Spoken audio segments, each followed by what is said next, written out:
여러분 반갑습니다. 매주 이 시간을 통해서 말씀 속에 가득한 우리 주님의 은혜 함께 나누고 있는데요. 오늘도 그 풍성한 은혜 속으로 함께 들어가 볼까요? 예, 두 분 한 주간 밝아진 마음의 눈으로 세상을 어떻게 바라보며 사셨나요? 아멘. 네, 감사해요. 저도 그렇고 여러분도 그렇고 계속 말씀을 묵상하면서 마음의 눈이 점점 더 밝아지는 복된 역사가 있기를 간절히 소망합니다. 아멘.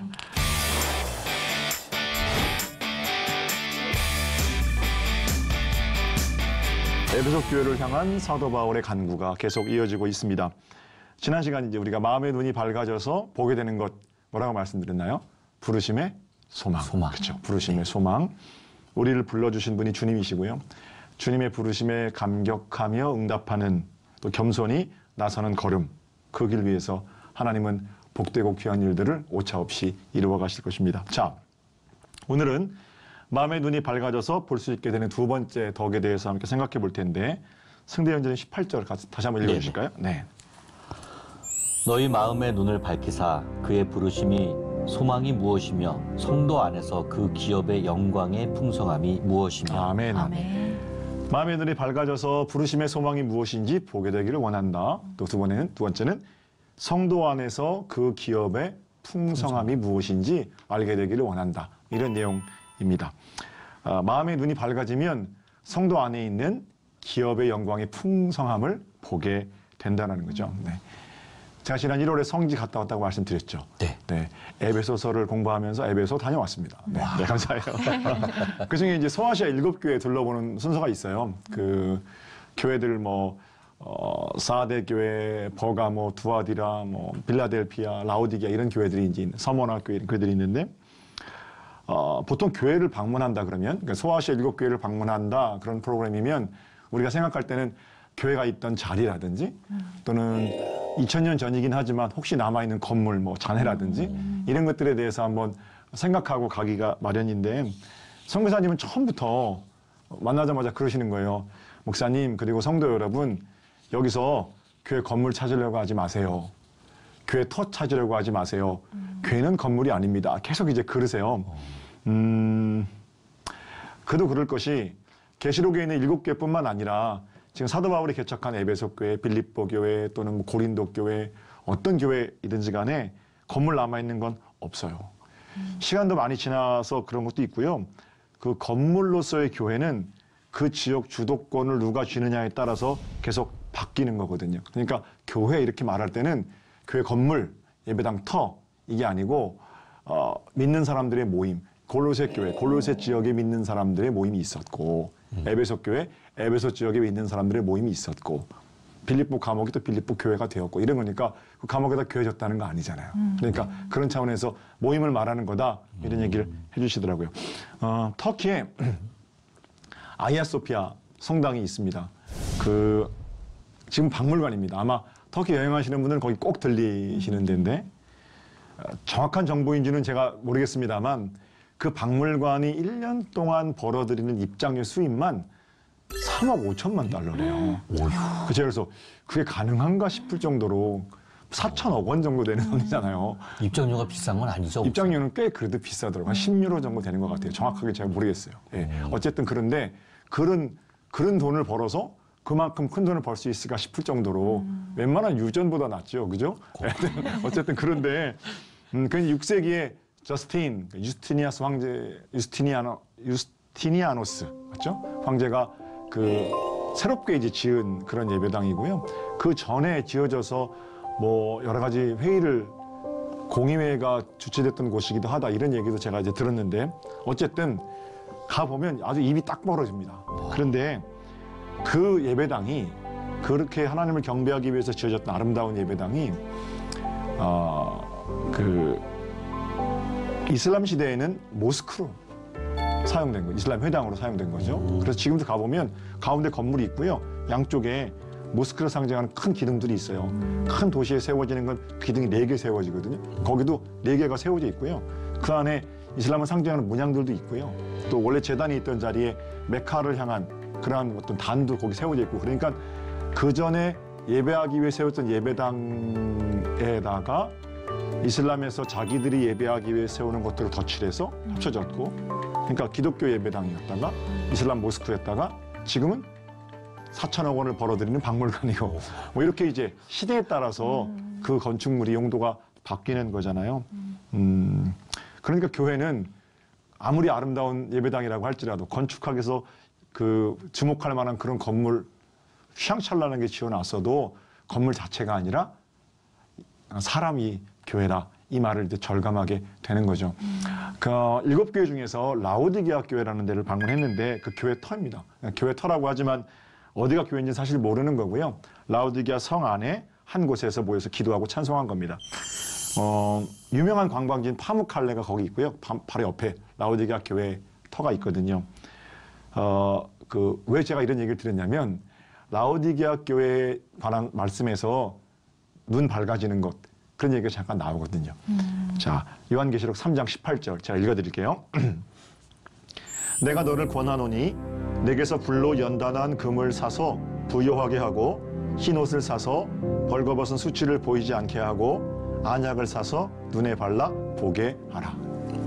그 라오디게아 교회는 소아시아 7교회 중에 대표적으로 책망만 받은 교회입니다.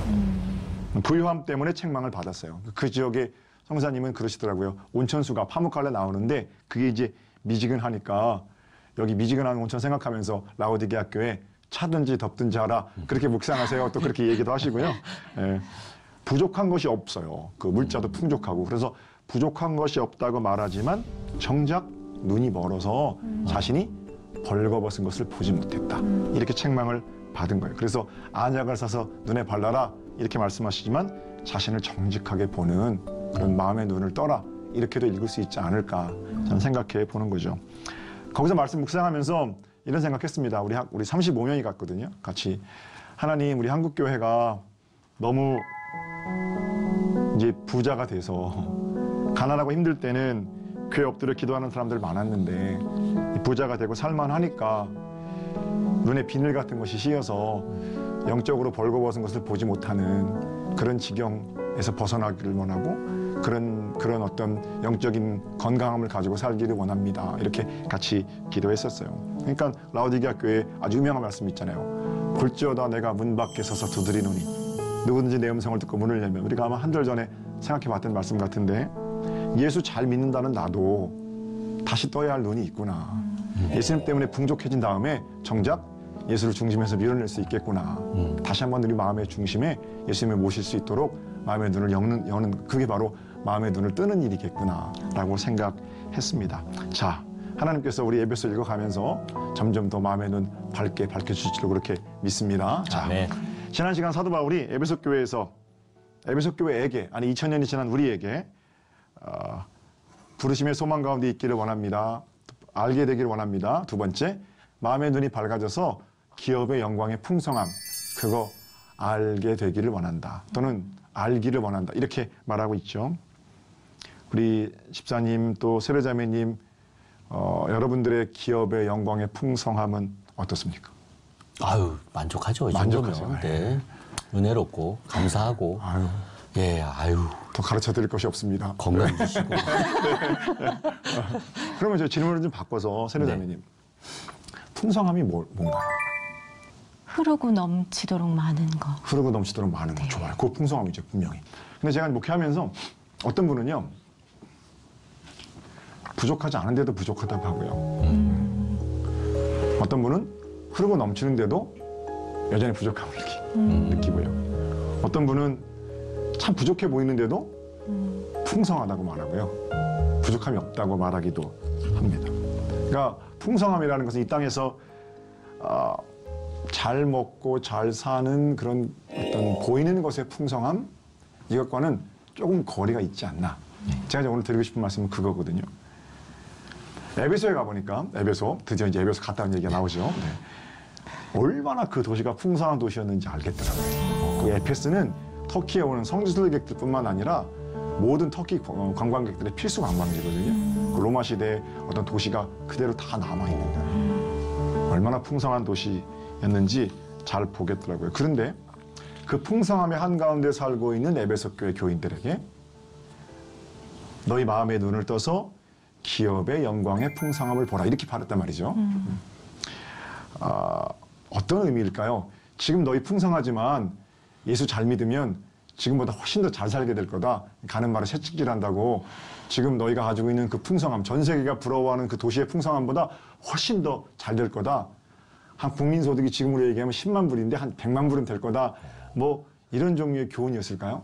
저는 아니라고 생각해요. 라오디게아 교회 경우처럼 너무 풍성해서 하나님을 모른다고 하면 마음의 눈이 가리워진 거라고 책망받게 되거든요. 기업의 영광의 풍성함은 그래서 하늘의 어떤 풍성함과 하늘의 은혜와 연결되어 있는 어떤 것임에 틀림이 없다. 저는 그렇게 생각해 봅니다. 자, 그렇다면 조금 더 지금 이 글을 쓰고 있는 바울을 한번 생각해 볼 필요가 있어요. 내가 알고 있는 그 풍성함, 기업의 풍성함이 너희들도 알기를 원한다 이런 말이잖아요. 그러니까 아까 부르심의 소망을 늘 발견하고 소망 가운데 있기를 원한다고 말했던 것처럼 사도 바울도 마음의 눈을 밝히셔서 하나님의 기업의 영광의 풍성함을 누리기를 원한다. 근데 정작 사도 바울은 어때요? 예수 만나기 전에 그 풍성함을 누리는 자였어요. 세상적인 것들은. 사도 바울은 8일 만에 율법에 따라 할례를 받았고요. 철저하게 유대교율법을 지키는 가정에서 양육되었습니다. 이스라엘 족속 중에 족속이에요. 누가 봐도 이스라엘 족속 중에 빼놓을 것 없는 그런 엄친아였단 말이죠. 성골 중에 성골이에요. 왕족인 베냐민 지파 출신이고 왕족의 성경의 대표적인 인물은 그 사울, 첫 번째 이름 사울하고 그 구약의 사울입니다. 사울하고 에스더 뭐 이런 이들이 다 베냐민 지파 사람이거든요. 자랑할 게 많은 사람이에요. 히브리인 중에 히브리언이었고 그런가 하면 율법으로는 바리새인이다. 그러니까 바리새인이라는 말은 율법에 있어서는 엄격한 자들이기 때문에 뭐 빠짐이 없다라는 겁니다. 자, 그 자랑하자면 바울은 굉장히 풍성한 사람이었고요. 공부도 많이 했죠. 그 당시에 뭐 유대인 랍바이가 여러 사람이 있었다는데 가장 유명한 사람이었던 가말리엘 그 제자였으니까 그런가 하면 태어날 때부터 로마 시민권을 가지고 있었어요. 아마 사도 바울 아버지가 많은 돈을 주고 로마 시민권을 샀을 겁니다. 그러니까 스펙으로 따지면 그 기업의 영광의 풍성함은 예수 만나기 전에 엄청나게 풍성했던 인물이 바로 사도 바울인 거죠. 그런데 정작 예수 만나고 나서는 그거 다 잃어버렸잖아요. 내가 부득불 자랑하노니 뭔가 이런 걸 얘기할 때는 꼭 얘기하는 게 사도 바울이 나는 나의 연약함을 자랑하지 이런 얘기는 내가 부득불 한다. 할 수 없이 한다라는 거예요. 그것 때문에 사도권에 의심받고 그러면 할 수 없이 내가 이런 걸 자랑하는데 할 수 없이 자랑한다는 건 별로 자랑거리 아니라는 거잖아요. 그 풍성함을 배설물처럼 내던진다. 때로는 이렇게 사도 바울이 말하기도 하거든요.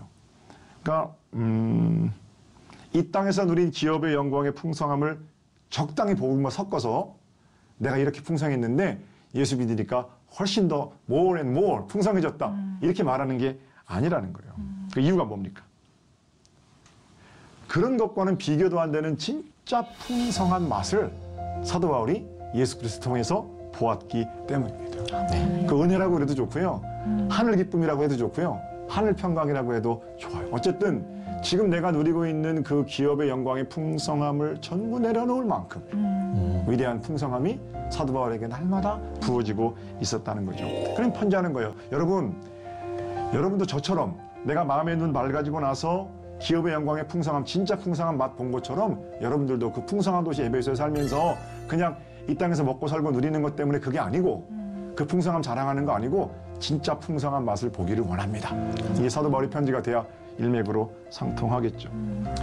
그게 아니라면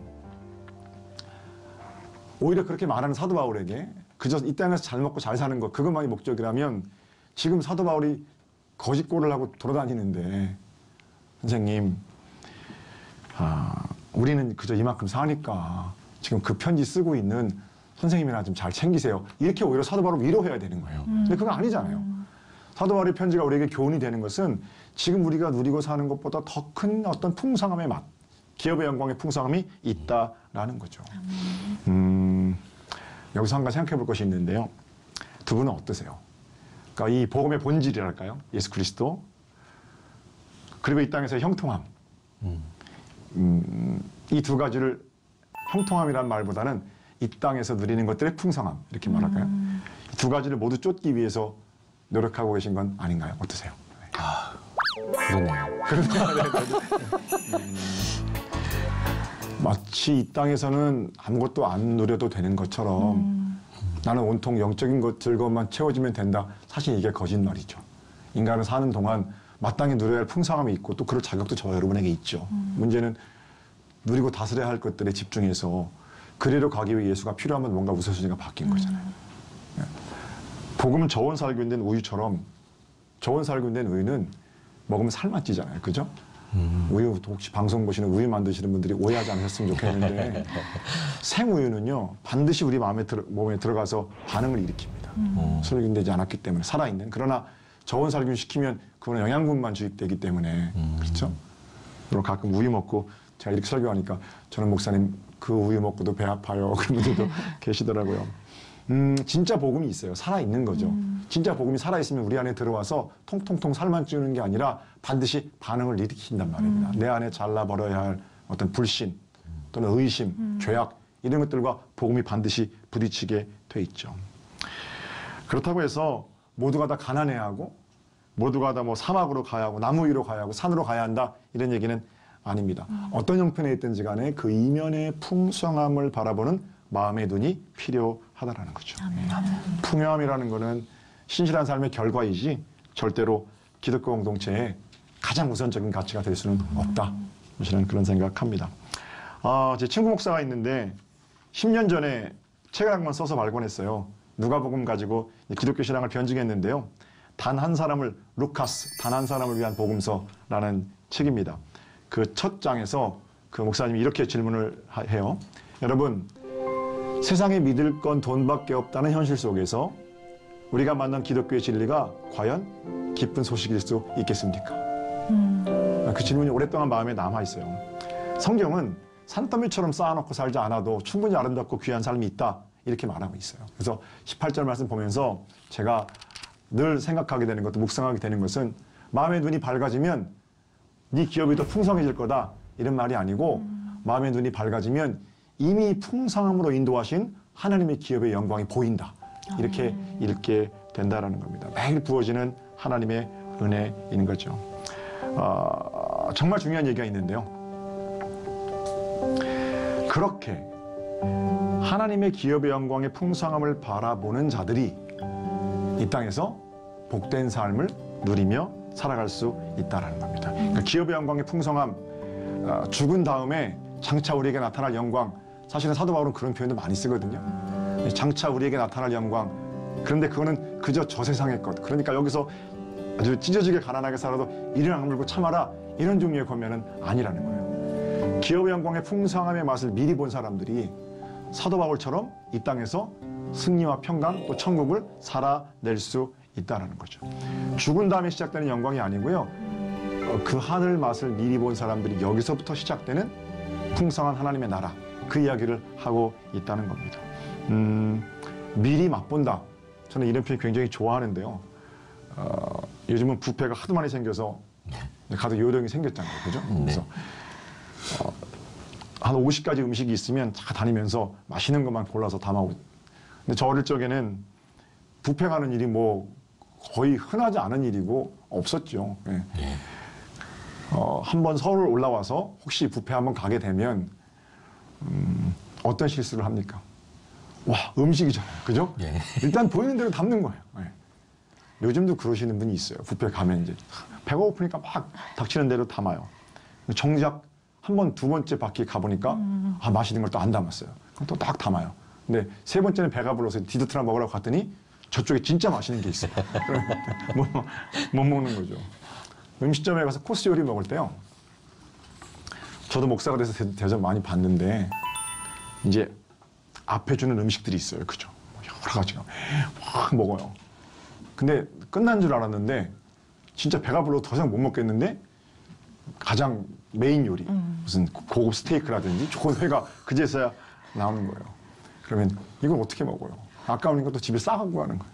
싸갖고 가면 거기서 먹은 그런 맛이 아니잖아요. 네. 저만 하는 실수가 아닐 거라고 생각해요. 네. 그러면 보세요. 나중에 맛있는 요리가 나온다는 걸 알고 있는 사람들은 지금 어떻게 해요? 에피타이저 이런 앞에 나오는 앞에 요리들을 어떻게 해요? 조금씩만 먹어요. 모르면 좀 물어봐야죠. 끝났습니까? 마지막입니까? 물어보지도 않고 있는 대로 막 먹고 또 그거 앞에 나오는 요리 더 먹겠다고 막 싸우고 그래서 정작 더 많이 먹었는데 마지막 요리를 못 먹으면 어떻게 해요? 그 기업의 영광의 풍성함 장차 우리에게 너무나 풍성함으로 이루실 겁니다. 근데 우리는 그거 알아요. 그죠? 그리고 그 맛을 보고 그 하늘나라의 어떤 영광의 풍성함을 알기 때문에 이 땅에서 뭐예요? 앞서 나오는 요리들 그 시시한 것들 때문에 싸우거나 다투지 않는 거예요. 맛만 보는 거예요. 그리고 나서 그 맛을 기대하면서 여기서부터 아름다운 만찬으로 그리스도께 올려드리는 노래, 평화의 노래로 그렇게 살아가는 거죠. 지금 밝아진 눈으로 내 앞에 있는 요리들을 기쁘게 맛보라는 거예요. 메인 요리 나오지도 않았는데 에피타이저 가지고 싸우고 그러지 않는 거죠. 기업의 영광의 풍성함을 미리 알고 맛보고 확신하는 자들답게 좀 양보하며 살아갈 수도 있는 거고요. 주님께서 주실 큰 영광의 풍성함보다 지금 내 앞에 있는 것이 더 커 보이지 않게 해주세요. 이런 것도 주님께 올려드리는 좋은 기도가 되겠네요. 그래서 그런 사람들은 손해보고 삽니다. 기업의 영광의 풍성함을 알며 마음의 눈 밝아진 사람들이 그래서 자기 인생을 강제하거나 조급하지 않은 거죠. 저희가 집사님 한 분이 어머니가 많이 편찮으셨어요. 하루는 병원에서 갑자기 연락이 왔대요. 응급 상황이 발생한 거예요. 그런데 왜 그랬냐면 그 집사님이 이제 바쁘시고 직장 다니시니까 간병하시는 분을 이제 했거든요. 근데 간병하시는 분이 말도 안 하고 그냥 자리를 떠난 거예요. 그러니까 갑자기 그분이 안 계시니까 도와줄 분이 없고 응급 상황이 발생했는데 대처를 못해서 그런 상황이 생긴 겁니다. 우리 집사님 급하게 가셔서 어머니 수술 받으시고 중환자실에 계시다가 회복이 이제 되셨어요. 며칠 뒤에 이제 간병인이 없으니까 그 집사님이 보고 있는데 그때 그 엄마를 버리고 간 그 아주머니가 병실에 들어오시더래요. 다른 환자 간병인을 맡아서. 들어오면서 또 이제 자기가 미안하니까 아유 사람이 죄 짓고는 못 살아. 그리고 들어오더래요. 얼마나 밉습니까? 예. 그 사람 그냥 가버리는 바람에 엄마 목숨 위태로웠는데 아우 사람이 죄 짓고는 못 살아. 그 소리 할 소리가 아니죠. 어떤 사정이 있는지는 모르지만 그 최소한 그 간병인 그 아주머니에게는 간병인보다 훨씬 더 좋은 직업이 있을 거예요. 그런 분이 간병인 하면 안 돼요. 사람 목숨에 대해서. 바로 그때 그 집사님께서 간병인 아주머니한테 이렇게 물어봤대요. 식사는 하셨어요? 그랬대요. 네. 불쌍한 마음이 들어서 그렇게 말했답니다. 그 주간에 제자로의 숙제가 이런 거예요. 말씀을 묵상하면서 일어난 삶의 변화 적어오기. 그 숙제였는데 그 숙제에 이제 그렇게 적어오신 거예요. 하나님 어떻게 할까요? 그러니까 안부를 물어봐라. 그러시더래요. 식사는 하셨어요. 그 여자분도 이제 아주 뭐라고 욕을 한마디 들을 판인데 그런데 식사는 하셨어요. 그러니까 앞에 와서 정말 미안합니다. 용서해 주세요. 그리고 우시더래요. 식사는 하셨어요. 이런 분들이 많아져야 돼요. 기업의 영광의 풍성함을 맛보면 참 억울하고 슬프고 그러지만 그 앞에서 늑달같이 자기의 어떤 말을 쏟아내고 뱉어내는 게 아니라 식사는 하셨어요. 긍휼히 여기는 그런 마음, 그런 마음들이 하늘 영광 미리 맛보는 사람들의 어떤 삶의 자세이겠죠. 우리 집사님 뭘 아시는 거냐면 장차 받게 될 상급이 믿어지는 거고요. 그 믿음에 밝아진 눈으로 기업의 영광의 풍성함을 미리 맛본 자답게 이 땅에서 양보하며 사는 거겠죠. 자, 이번 한 주간 오늘도 저만 말을 많이 했네요. 다음 주에는 우리 같이 이야기를 좀 많이 나눠요. 네. 마음의 눈 밝아져서 미리 맛본 기업의 영광의 풍성함 그것 가지고 또 장차 맛보게 될 그 아름다운 맛을 기대하면서 조금 손해봐도 날마다 찬송하며 사는 그러한 복된 삶이 저와 여러분들의 것이 되시기를 우리 주님의 이름으로 축복합니다. 아멘. 오늘 강의 여기서 마치고요. 다음 강의는 마음의 눈 밝히고 보아야 할 마지막 덕에 대해서 함께 생각해보죠. 진심간 고생하셨어요. 감사합니다.